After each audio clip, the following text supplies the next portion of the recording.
Welcome, everybody, to Screenshot. This is the first of 6 weeks of virtual artist talks led by Scope of Work. The goal of Screenshot is to highlight how both SOW members and veteran creatives are maintaining their creative identities during this global crisis. It's meant to be an intimate window into an artist's work and their creative practice from the privacy of their homes. It's going to take place twice a week for the next 6 weeks, and we'll always feature one SOW member on Tuesdays and one veteran POC creative on Thursdays. It's always going to be 30 minutes long. They're going to show examples of their work, answer questions, and share at least one skill or best practice related to their creative practice. Some quick etiquette: all the members on the Zoom call have been muted in order to ensure that our featured artist, Robert, can present uninterrupted. But if you have questions, you can raise your hand using the raise your hand feature, or type questions in the chat and I will ask the questions for you. Robert is open to answering questions along the way, so just write them in the chat and then I'll ask them for you. And so I'm immensely proud to introduce you all to Robert Gallardo. Robert's been my friend for 7 years. We've decided it's 7 years. 7 years. And I'm so hyped for y'all to meet him and to see some of his work and his process.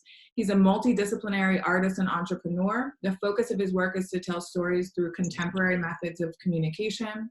And over the years, he's built an app called Cover Art Studio. He's made books, typefaces, clothing, exhibitions, installations, and then most notably has also done creative direction for ASAP Mob, Young Thug, and more.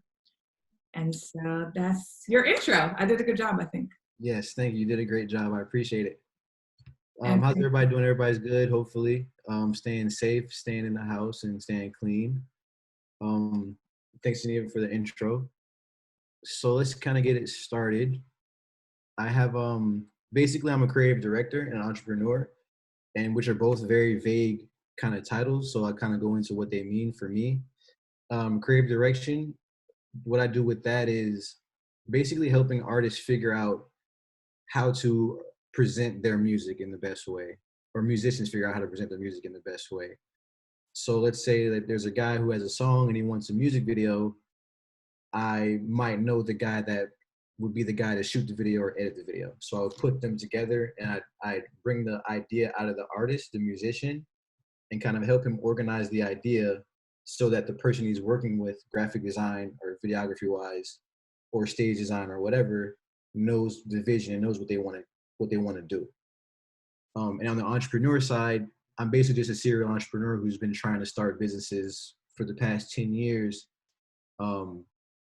I keep switching from business to business to kind of find the one that I feel like I want to spend a lot of time on. And the one I landed on right now is called Cover Art Studio.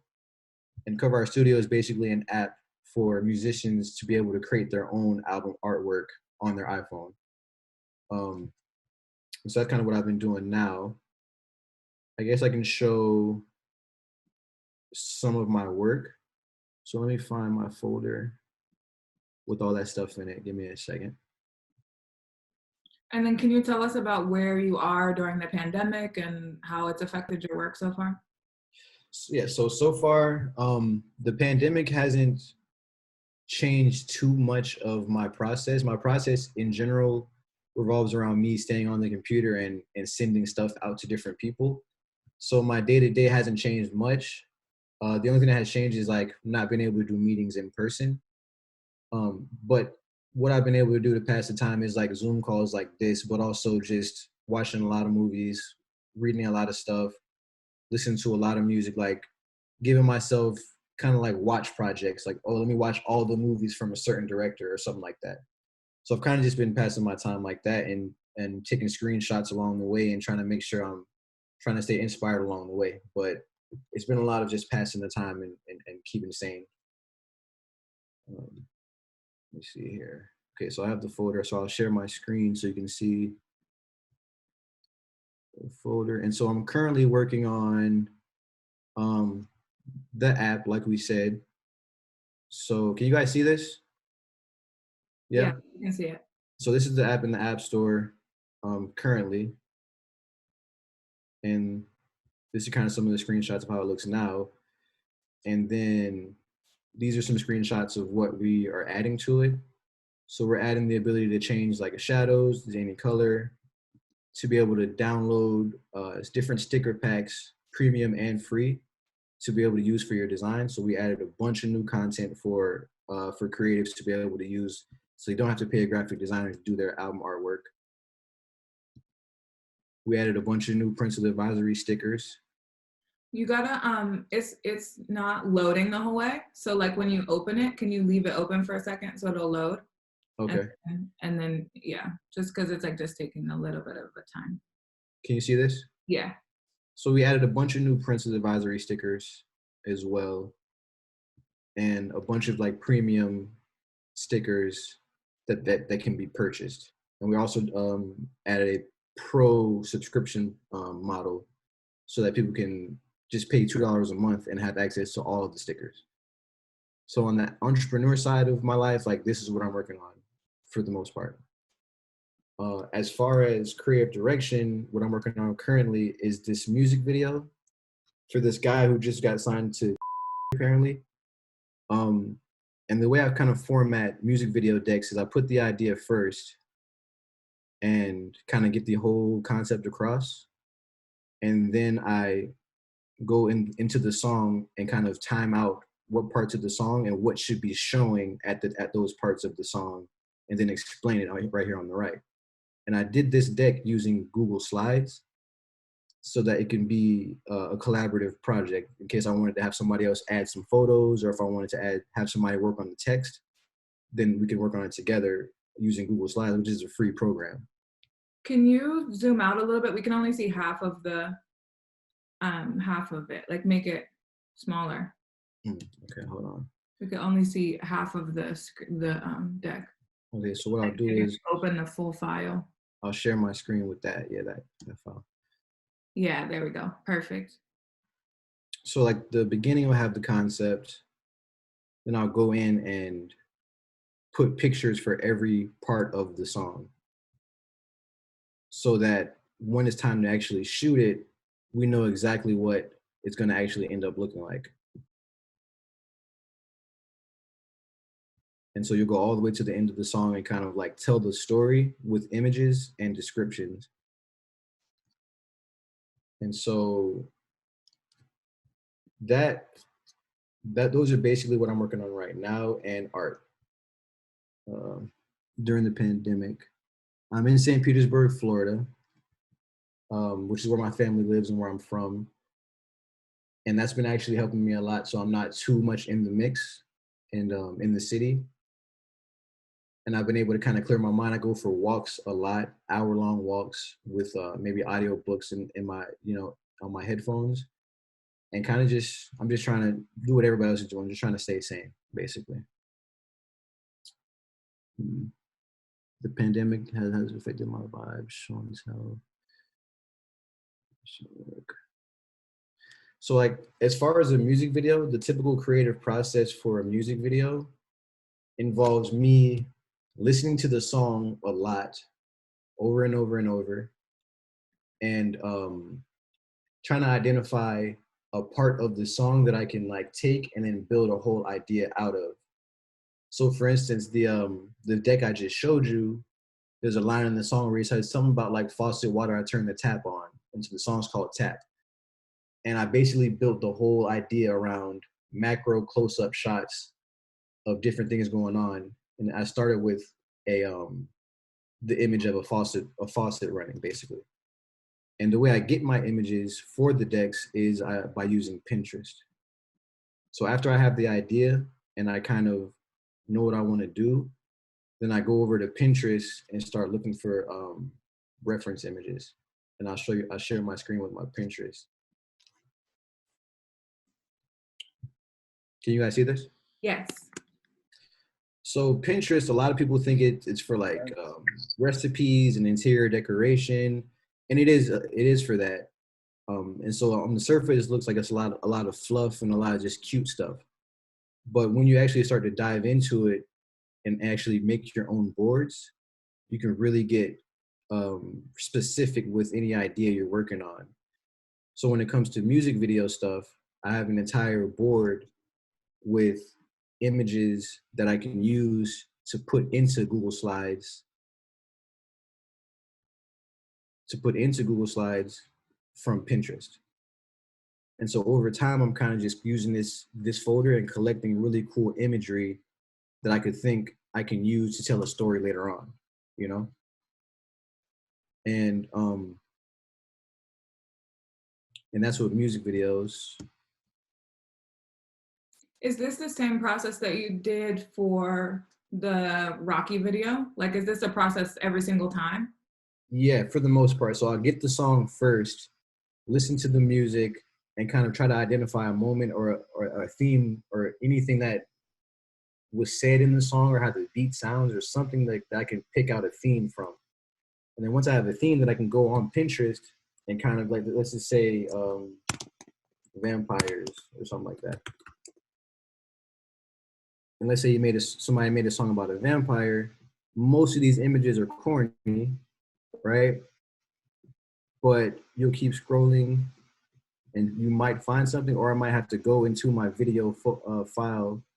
And this is basically the process live, and start to find like a thread to pull on. And so if it was vampires, for instance, and I will go here and look for any imagery that kind of matches that, or is kind of getting close to the gothic or weird kind of, that kind of world. And then what Pinterest does, they'll show you more like this. And so then you can start to kind of build your theme out. Like here's like some dog fangs. And so now we're getting closer and closer to like a vampire kind of world. You know what I mean? By clicking on one item and then following that. So now we have like a gold girl with vampire fangs. And now there's all these related imagery that I can start pulling from to create a music video deck. And like, let's say you want to have the car on fire as the opening shot. Like I would use this as an example, and I'd bring it into Google Slides, which is free for everybody to use, and just paste it. And I can just say music video idea. And you just start to build it like that, step by step. So that's part of the process for music videos. But as far as all of my different types of mediums that I work in, it kind of follows the same path of brainstorm early on in the beginning, collect images that can tell that story, and then put it together in some kind of organized way that we can send that off so it can start to get worked on by the people that need to actually work on it, like the producers or the graphic designers or the videographers or directors or anybody. So as far as like even working on the app stuff, I still have an entire folder or entire board of app UI for inspiration for how I can design my own apps. And so it kind of always starts with collecting imagery and figuring out how you want something to feel. For me, that's kind of how my process always starts. And so once we take it from here with the app stuff, then I have a resource for actually designing the app so that my developer can actually develop it. And so anything that's going to actually happen in the future with the app has been already designed in here, basically. And Figma is basically just like Photoshop, but it's specifically for app design. Like you can make buttons, over here, change the colors. And you can design an entire app. And then if you're not a developer yourself, the way you'd collaborate with someone to make an app from the ground up is by basically coming to an agreement with them that once it's successful, then we're going to do a revenue split. And a lot of the stuff that I've done in my life, I've had to kind of work out and do with relationships that I've had with people, and keeping a relationship strong over time, and leaning into my skills and my skill set and hiring out anything that I'm not good at, or working with people on anything that I'm not good at. I'm really visual based and image based, so I can design the entire app and all the features for the future and that we're going to do later with text and track lists and everything, but I can't develop it myself. So that's why I have a partner for it, and we work pretty well together. So is it okay if we start taking some questions? Absolutely. Okay, so I'm going to jump to this one because I had the same question. Wayne and I want to know if you ever go on set for projects that you're working on, and if so, do you participate in the production, or is it just like handing off these decks and then like how much involvement do you have after that? It's a case-to-case basis. But for the most part, my preference is to just hand off the idea to trusted people who I know are gonna do it right. But it's also a case-to-case basis, and then every time is different. So with the one I just showed you, if we weren't on lockdown, I would actually go to LA and direct that. But because we're on lockdown, I'm partnering with a director that's already in LA with a small crew to be able to do it. So yeah, it's really a case-to-case basis. And if I'm in the city, if I'm around, I can pull up. But other than that, I just kind of hand it off and move to the next project. Awesome. I'm going to save the books question for last, if that's okay. Okay. What is the best program to use if you aren't the best designer and you want to make clothing? Is it Photoshop? That's not Photoshop, right? Yeah. So let me share my screen again. Okay. I would use, as a clothing designer, I would learn Photoshop, first of all. And that's an overtime thing, but just to jump into it, I would do, hold on, Canva. If you want to just do mock-ups and just text-based designs and simple stuff, I'd use Canva. Why am I not logged in? Let me stop sharing my screen real quick so I can log in. Okay. While you do that, we have more questions. Can I keep going? Yeah. What is the stage design process like? So that's actually something we haven't really talked about, is you've done a lot of stage design. Mm-hmm. What's the process like? Are you also making a deck for that? Absolutely, yeah. And so the process for the stage design is slightly different, but it also starts on Pinterest a lot of the time. And let me just share my screen one more time just so I can show you my stage design folder in all transparency. It would still start. What's going on here?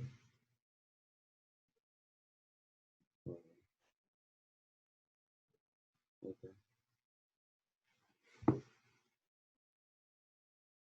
So it would still start here, but it would, for instance, working with Rocky on the 2016 Flognaw stage design, that was going into it. Rocky was super into arcade machines at the time. He was buying these custom arcade machines from this German designer. He was just super into it. And even still, he's just into it right now. So during the process of trying to figure out what we would do for the stage for Flognaw, there was tons of conversation and a bunch of things that were talked about. But what we landed on was him on I'll share my screen, on top of a video game console, a huge arcade machine. So with this, it kind of just began of standing in his living room and like standing next to an arcade machine and putting my fingers on the arcade machine and saying, look, what if you were like this big on an arcade machine? And then going to Pinterest and kind of trying to figure out how to get it sketched out or 3D rendered would be the next step. But sketching it out and then pulling pictures for this specifically, I wish I could find it, but I took a screenshot of Rocky performing and cut him out, and then I took a image of an arcade machine and put that on there and sent that to the production people so they can understand the scale of the idea. And then and that was just to get the whole thing started. And then once it got started and like it was agreed that that was going to be the idea, then it's like getting 3D renders, choosing the button colors, like what details to leave on, what details to take out. It's just an iterative process from there, but it starts with a sketch for sure, and then pictures and images, however you can get it across. Like I don't use Adobe SketchUp or any of the CAD programs or anything that the architects use to actually create a stage render, but I use whatever I have on hand, sketches, magazine cutouts, Photoshop, images from the internet, anything I have to get the idea across until I can until my input isn't needed anymore.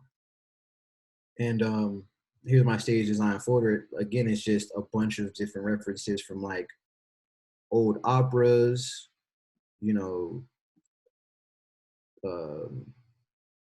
mostly plays, mostly old opera plays, you know, because they do the kind of the coolest stage designs.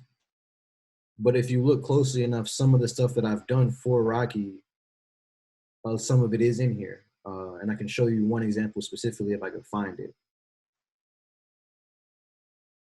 And I'll go to my website and show you which design it ended up being. But yeah, it's really accessible. It's really not. You don't have to be an architect to start doing stage design. You don't have to be a stage designer to start doing stage design. You just have to have the idea to start doing stage design. And then it's about learning to express your ideas. And that would be kind of my one skill to learn would be learning to express your ideas. Because as a creative person, we see the vision fully in our head, but it's hard to explain it to other people. And so developing a skill of presenting your ideas, I think would be a very valuable thing to learn. Okay, so I want to just get to some of these other questions before we wrap up. So I want to say that it looks like Bree's question was around how do you actually go about sourcing the materials for production during stage design? But what you're saying is you just pass it off, that you're the idea person and then. Right, like if that was what you wanted to do, there's a whole industry of people who do the actual dressing of the stages and pulling off executing the ideas. Those are called production companies. So if you want to get into that, I would suggest interning for a production company. But as far as my side of it, I don't spend time sourcing the materials for stage designs with the stage designs that I've done. But now if I'm doing a stage design for my friend who has a show at a bar next weekend, then yeah, we can go to the flea market, we can go to the thrift store and source all the materials ourselves. But when it's bigger projects, then there's usually a team of people who specialize in that and go from artist to artist building their stage ideas out, basically. Yeah. Okay, so we have like a theme coming through around collaboration. Okay. So like, how do you find the person to help you with your app? How do you find the people that will help you with production? Mm-hmm. So like, yeah, what's your community look like and how do you know who to work with? Right, that's a good question. So for my first app that I ever tried to create, it was called Indie Star. And I'm gonna bring this back whenever I get my feet firmly on the ground, but it was called Indie Star. And I was gonna collab with World Star Hip Hop to drop it. And it was gonna be basically what TikTok is, Thriller and stuff. It's basically a music video creating app. And the way I found the guy to help me with that was by going on the App Store and looking at all of the top video apps, but not the top, not the iMovies or the Adobe Premieres, but like the top video apps that look like they were designed by independent people. It'll tell you their name or if it was a company who designed the app. So I would go to those little bit less known video apps and I would start contacting the developers and saying, and I had a pre-written up kind of statement to kind of ask them, hey, would you want to, I can't pay you up front, but would you want to work out some kind of revenue split? And I wrote 50 people and only one guy agreed. And we started working on my first app, which was called Indie Star, but it never fell through and it never happened. And it was like a huge failure for me. But that's how I found him. The guy that I work with now was just, it was not coincidence, but just fate almost. I ran into him at a party and he was talking about an app he made. And I'm like, oh, wow, it's interesting. I'm into that type of stuff too. And that's how that happened. But the important part of that story is that I kept the relationship going. And I noticed that he was a person that is cool. We relate on a lot of things, same taste in music, same taste in stuff, so that this is a friend, but also we can build something together. So I worked on the relationship over time as opposed to just like rushing into it and started working on something right away and then like getting mad at each other and then never talking again. Like I played the long game with it and kind of just cultivated the relationship over time with a person that I knew was skilled in that could help me in the way that I want to go in life. You know, so it's half being intentional about it and half just like it happening. You know, like sometimes you have to search out the people and go on Upwork.com to hire people or Fiverr.com to hire people. Sometimes it's as simple as that. And other times it's just, you might already know the person and you haven't built the relationship up to a place where it's where you're building a business with that person, or you didn't approach them the right way yet, which goes back to building a deck out and presenting your idea so that when you show them, it excites them enough for them to like forget whatever else they were doing and kind of start helping you. Like you have to be a salesman when it comes to that almost, you know? Yeah. And it's not easy, it's hard, you know, but it's worth the effort, you know what I mean? Yeah. So tell us about your career trajectory. Jorge wants to know if you've had any higher education. I did college as soon as I graduated high school in 2008 for like a year or two. But Kanye West is my favorite artist ever, so I dropped out. And then ever since then, it's just been YouTube University, just finding stuff online and telling people that, oh yeah, I can do that for you, and then learning how to do it within 3 days and then doing it for them in a week. There's been a lot of that stuff. So and I'm currently enrolled in school again, just for my own, you know, mental well-being, but I wouldn't say it was required for anything that I'm doing at all. So there's a couple questions about like what you're looking at right now, what's inspiring you right now. So they want to know about books. Folks want to know about directors and cinematographers. Okay. And then sites for logos and art. Sites for logos and art. I don't understand that question, but directors, I love Denis Villeneuve. He did Arrival, he did Enemy, he did Blade Runner 2049. If you want inspiration visually for anything you're working on, watch any of his movies. And also like story structure-wise, you can watch any of his movies. I found a website called CriterionChannel.com, and I don't know where I can put that so where people can click on it. I can put it in the chat. Yeah, I'll spell it out in the chat. And that has all these really cool movie collections that I can go to. I can actually share my screen. Channel.com. And that's where I go to watch all my like little weird hipster like cinema film kind of movies, you know. But I like Jean-Luc Godard for as far as directors. But this site right here called Criterion Channel has these collections, and they'll put different directors' work all in these different collections that you're able to. Hold on, it's kind of clunky. You're able to go in and like click through them and watch like these classic films from like the 70s or whatever. Dope. So that's kind of where I'm getting my inspiration from right now, just old films and weird, obscure films. I just heard about this guy who created the music video, who created the first music video. I just watched like a documentary on him. His name is Kenneth Anger. And he was the guy who actually pioneered music videos. And so like, it's like finding the origin of what you're into, you know? If you're into like creating video games, it's like go back and watch a documentary about the guy who created Pong, you know? And so I'm into making music videos. So I watched a documentary about the guy who invented the modern music video. And that type of stuff inspires me. Just like hearing people's stories, seeing how they were living in their time and how that is more normal to us now. Like with Andy Warhol taking like mirrors, he used to take mirror selfies, you know, in the 60s with like film cameras. Mm-hmm. And he used to talk on the phone all day. But this is in the 60s. There was no screen on the phone. And so he was acting like how kids act now, you know, and so that inspires me to like read stuff about that. There's a book that I want to recommend. It's called Range. And it's about the less told stories of people, artists, athletes, or whatever that are multi-talented and multi-dimensional. Because most of the stories we hear are the Tiger Woods stories of the kid who was doing it since he was 2 years old, and he stuck with the same thing since he was 2 years old forever, and now he's the greatest in the world at it. But we never hear the story of the Roger Federers, which is one of the best tennis players to ever grace the court.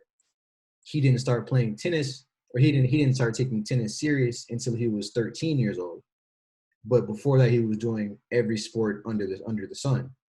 And by the time he chose tennis, he was his hand-eye coordination and his stamina and his dexterity, all that stuff was on point because of everything else that he learned.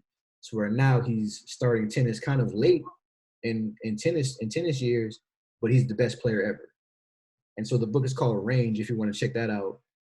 I would suggest that for any creative who feels like they don't know which path to choose. Just choose any path and do that for a little bit until you really are bored of it or it's really not showing any fruit, and then choose the next one. And then the combination of those two paths will make you into like a different kind of monster that nobody can really compete with, basically, is what I'm saying. But the book's called Range. And a follow-up book to that is called How to Fail at Almost Everything and Still Win Big. And they kind of go hand in hand. And that was created by the guy who created Dilbert. And basically he was a mediocre artist. He's a mediocre funny guy. And he's a mediocre office employee. But when he puts all of those together, he created one of the biggest sketch cartoons ever, which was Dilbert. Because it's an office sketch and comedy thing. But he was mediocre at all those different things. But when you put them all together, he created a huge sensation, which was Dilbert. So I recommend those two books, Range and How to Fail at Almost Anything and Still Become Successful.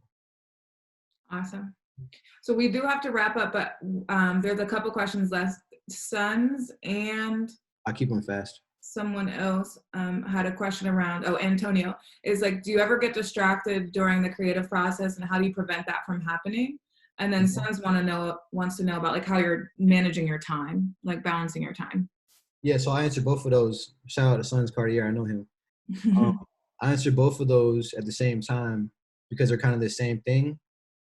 You let yourself get distracted unless you're like on crazy deadline and you can't get distracted, but you let yourself get distracted. You go for a walk, you go wash the dishes, you go take a nap, you go do something else, and then while you're doing a mindless activity, the answer comes to the thing. Or while let's say you're distracted and you want to go for a walk or you want to go party, while you're out at the party, it's nagging on your mind. You're like, you want to get back to it. So go get distracted, go do whatever, but you'll be drawn back to it if that's the project you want to work on. And if not, you're distracted for a reason and you should be looking for other things to try to get to fill your attention. And as far as balancing my time, I don't balance my time. I dive into stuff for 12 hours straight and then I'm out of that zone for 24 hours, 36 hours. So I don't really balance my time. I can't give you advice about that. Awesome. Let's see if we got another one that I missed. Wayne's question was about new business ideas and like building community. I feel like you touched on that. We want to know again about best sites for creating logos and art. Okay. There's a website called, Wix has a logo creator. But if you type in, let me type it in so I can, I don't use this site, but I've tried it before, it actually worked. It's called Taylor Brands, TAILOR brands.com. You can go on there and type in your business name, what kind of business it is, and they'll kind of generate logos for you. And that's a good starting point for logos. But I would suggest taylorbrands.com. Awesome. And then what are the ethics for using other people's work for mood boards and pitch decks? I don't know. Make it better, you know? Yeah. They stand on the shoulders of people who came before you and make it better.